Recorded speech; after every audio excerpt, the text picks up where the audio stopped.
안녕하세요. 온갖 것들에 대한 통찰을 파는 고요한 식당입니다. 하이. 오늘은 영화 얘기를 또 해보려고 합니다. 범죄도시 이야기를 하려고 하는데 재밌는 건 저는 범죄도시 4를 보지 않았다. 사실 볼 생각도 크게 없기는 합니다. 2, 3까진 봤는데 4부터는 조금 뇌절 같아서 사실 보지 않았어요. 범죄도시가 1000만을 넘었다고 하네요. 잘 됐어요. 이 정도로 잘 된 시리즈가 대한민국에 없었습니다. 2, 3, 4가 연속으로 1000만을 넘었고 우리나라 최초로 트리플 1000만 영화가 나왔다고 해요. 영화계에서 되게 환영해 줄 만한 그런 뉴스일 줄 알았는데 생각보다 이거에 대해서 불편하다라는 기사가 되게 많아요. 왜냐? 스크린 독과점 때문에 범죄도시 4가 트리플 1000만을 달성했다. 우리나라는 영화를 되게 많이 봅니다. 2019년까지 1인당 영화 관람 횟수가 4.4회로 전 세계 1위였어요. 2023년에는 전 세계 8위, 이제 2회 조금 넘는 걸로 이제 하락을 했다고 해요. 우리나라는 영화를 자주 보는 나라였어요. 우리나라는 발전을 굉장히 빠르게 했기 때문에 사실 경제 발전에서 굉장히 집중되어 있기 때문에 문화가 그렇게 튼튼한 나라 느낌은 아니었어요. 2000년대 초반까지만 하더라도 어느 순간에 우리나라의 문화 발전 속도가 경제 발전 속도를 쫓아오면서 능가하면서 막 하기 시작했는데 저는 그래서 우리나라 영화 산업이 조금은 수혜를 받았다라고 생각을 합니다. 예전에 놀 걸 딱 생각을 하면 놀 게 없었어요. 뭘 하고 놀지? 라고 생각을 했을 때 2000년대 초중반까지는 영화 아님 노래방밖에 없었어. 근데 요즘 초등학생, 중학생 애들이랑 얘기를 하다 보면 영화가 그렇게 많이 나오는 선택지는 아니더라고요. 실제로 요즘 대학생들을 봐도 할 게 많아. 영화관은 제일 편안한 선택지였어요. 뭐 미리 공부할 것도 없고 그냥 가서 두세 시간 정도 즐겁게 웃고 떠들다 할 수 있는데 이제는 굳이 영화를 보지 않고 좋은 카페를 간다거나 아니면 관광지를 간다거나 아니면 전시회를 간다거나 선택할 수 있는 게 너무 많아졌다라는 거예요. 1인당 관람 횟수가 급감했다는 게 그걸 보여주는 지표죠. 최근에 챌린저스라는 영화를 보고 왔습니다. 아내랑 같이 보고 왔는데 아내는 챌린저스를 거의 이해를 하지 못했어요. 그냥 젠데이아가 이상한 여자인 것 같고 그리고 저희는 테니스를 치는데 일단 솔직히 저도 그랬는데 테니스 타구음이 너무 커서 너무 거슬렸어요. 아무튼 저는 그거를 인간관계랑 테니스랑 이렇게 합쳐서 배드신이랑 섞어낸 게 흥미로웠는데 아내 입장에서 그거는 그냥 이상한 영화였던 거야. 이거 뭔 영화야? 이런 느낌인 거지. 이게 딱히 대중성이 있다라고 말하기도 힘든 거예요. 결혼한 다음에 많이 안 보기는 하는데 영화를 저는 진짜 많이 보는 사람이었고 영화를 어떻게 봐야 되는지 그 영화의 비유가 어떻게 쓰이는지 이런 거에 익숙한 사람이에요. 아내 같은 경우는 저랑 결혼하기 전까지만 해도 마블 영화나 오락 영화 정도만 보는 친구였어요.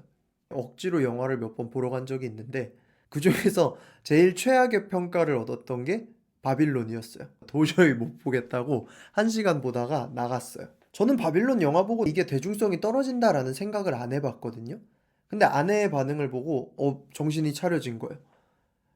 즐거운 여러 시간의 대용 중에 하나로 영화를 선택하는 사람들에게는 내가 생각하는 대중성의 정도랑 그들의 대중성의 정도는 차원이 다르다.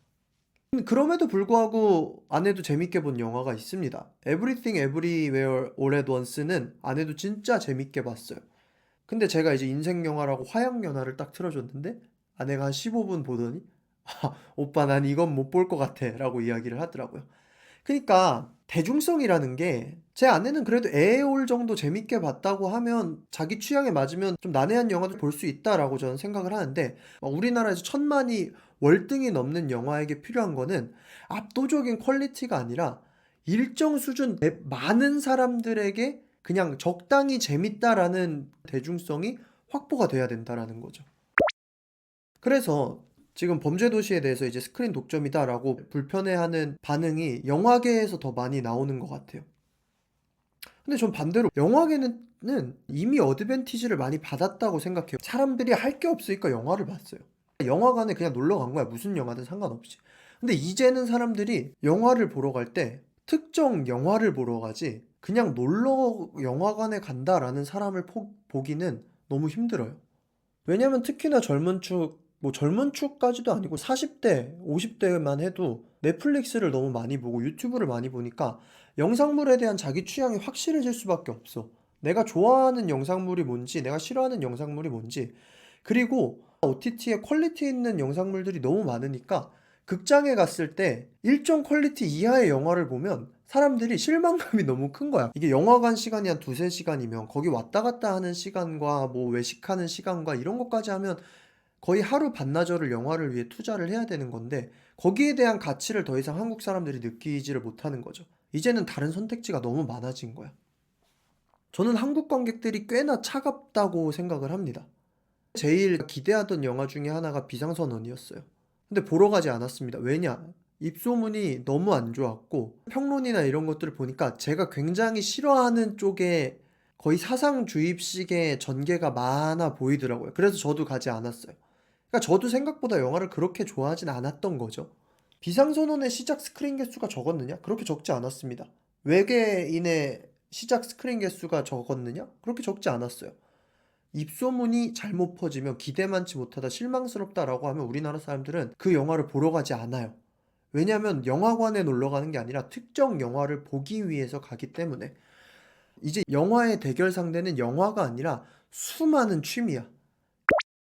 내가 다른 것을 제끼고 영화를 볼 만큼의 안정성이 확보가 돼야 돼. 그래서 범죄도시가 흥행을 했죠. 왜냐? 2는 그냥 재밌었고 3는 그냥 나쁘지 않았어. 그러니까 4 정도 되니까 사람들이 범죄도시는 한 두세 시간 써서 내비우고 볼만하다라고 안정성 있게 간 거예요. 이제 우려의 목소리도 나오잖아요. 이제 좀 실망스럽다라는 평이 슬슬 나오기 시작해. 물론 여기에 4가 잘 된 게 스크린 독과점에 영향이 없다고 할 수는 없지만 범죄도시 4의 흥행을 보면서 우려해야 될 거는 이제 우리나라 영화 산업에서 영화라는 매체가 가지는 어드밴티지 자체가 사라졌다. 이거를 더 엄중히 봐야 될 것 같습니다. 범죄도시가 트리플 천만을 넘긴 게 불편하냐? 안 불편해요. 뉴스 기사를 보면, 댓글들을 보면, 그리고 주변 사람들의 생각을 보면 그게 불편하지 않아요. 제가 재밌는 기사를 하나 찾아봤는데 2016년에 관객들 대상으로 영화 한 편에 너무 많은 스크린을 몰아준다는 생각을 한 적이 있냐? 이런 스크린 독과점이 관객의 영화 선택에 영향을 주냐라고 물어봤을 때 예라고 대답한 사람이 86% 정도였거든요. 근데 지금 인터넷이나 주변 여론을 봤을 때 범죄도시의 스크린 독과점이 문제냐라고 물어봤을 때 예라고 대답하시는 분들은 정말 적어요. 절반도 안 될 것 같아. 한번 조사를 해보면 좋겠는데 확실히 그 퍼센티지가 내려갔어. 영화를 진짜 좋아하시는 분들은 그거에 대해 문제라고 생각을 하겠지만 일반 대중들에게는 범죄도시 이상의 매력적인 선택지가 범죄도시 때문에 못 봤다라고 생각 자체가 들지가 않는 거죠. 오히려 그냥 별로 보고 싶은 영화가 없다. 다른 게 있었으면 다른 걸 봤겠지라고 이야기를 하더라고. 파묘가 1000만을 또 넘었잖아요. 파묘는 우리나라에서 1000만을 넘을 수 없는 영화였단 말이야. 왜냐? 오컬트였기 때문에. 오컬트 영화임에도 불구하고 뭔가 특이하고 볼만해라는 소문이 도니까 1000만을 넘었어. 그 예전에 곡성도 진짜 잔인하고 난해하고 보고 왔을 때 이게 뭔 소리야 라고 했던 사람들도 너무나 많은데 그게 우리나라에서 680만 명 정도가 봤어요. 우리나라 사람들은 영화가 재밌다고 소문이 나면 충분히 돈을 낼 의지가 있어. 영화관에 대한 진입 장벽이 높지가 않아, 이 심리적 장벽이. 아무리 티켓값이 15,000원이라고 해도 재밌다면 봐요. 왜냐면 가족끼리 시간을 보내고 그냥 가볍게 갔다 올 만한 데가 아직도 그래도 영화관만한 곳이 없기 때문에. 그럼에도 불구하고 이제 다른 것들이 많이 생겨서 이제 적당한 영화로는 흥행하긴 쉽지 않을 것 같다. 영화 산업은 쪼그라들 것 같아요. 줄어들 것 같습니다. 영화로 돈이 덜 들어올 것 같아요. 왜냐면 이제는 찍어내기만 하면 봐주는 시장은 아니게 됐어요. 그래서 우리나라 영화 산업이 답이 없느냐? 그러진 않을 것 같아요. 파묘 흥행한 것만 봐도 뭐 홍콩 영화의 몰락처럼 우리나라 영화가 몰락할 것이다. 그렇게 보이진 않습니다. 아직도 좋은 영화들이 많이 나오고 생각보다 흥행을 많이 합니다. 영화 산업의 방향성은 좀 달라질 수 있겠죠. 저번에 영상 하나 찍었던 것처럼 우리나라 관객들에게 제일 중요한 건 리듬감인 것 같기는 해요. 좀 지루하고 좀 묵직한 영화들은 흥행이 절대 안 돼요. 그건 그냥 관객들의 성향인 거죠. 범죄도시 4가 독과점 했다고 하길래 박스오피스를 최근에 쭉 봤거든요. 근데 사실 솔직히 제가 봐도 그렇게 재밌어 보이는 게 없는 거예요. 뭐 영화 좋아하시는 분들이 얘기하는 게 이제 스턴트맨이나 챌린저스 얘기하는데 챌린저스는 솔직히 제가 보고 와도 전 제 친구한테 추천은 못 하겠거든요. 그게 우리나라 대중들한테 이게 먹힐까? 스턴트맨은 뭐 보진 않았죠. 재미는 있겠죠. 근데 평범한 대중들이 봤을 때 한국 대중들한테 그냥 적당히 재밌는 외국 액션 영화랑 우리나라 액션 영화를 비교하면 당연히 우리나라 액션 영화를 골라요, 이제는. 옛날 같은 경우는 막 극장에서는 외화를 봐야지라는 인식이 조금은 있었는데 이제는 비슷한 거면 자국 영화가 더 익숙하고 재밌는 건 모든 영화 시장이 똑같거든. 영화계의 위기는 트리플 천만이 문제가 아니라 한국 관객들의 그냥 입맛이 까다로워진 것 같아요. 우리나라 사람들은 결국엔 영화를 좋아했던 게 아니라 영화가 우리나라 사람들이 가장 쉽게 선택할 수 있는 그냥 취미 생활이었던 거예요. 퀄리티 싸움이 될 거고 입소문 싸움이 될 거다. 근데 우리나라 영화 산업이 좀 유독 관객 탓을 가끔 해요. 이게 다른 산업에 비해서. 그러니까 뭐 그러려고 그러신 건 아니겠지만 저번에 그 난리 났던 더문 인터뷰도 그렇고 관객들이 받아들이지 못해서 뭔가 스크린 독과점도 그렇고 이제는 관객 탓과 시스템 탓을 하기에는 그냥 영화 시장이 작아졌다라고 생각하는 게 저는 그게 더 맞는 분석인 것 같습니다. 좋은 영화가 많이 나왔으면 좋겠어요. 보러 가고 싶은 영화가 많이 나왔으면 좋겠어요. 아무리 스크린 많이 먹고 들어가도 일주일 안에 결판을 못 보면 끝나는 거죠.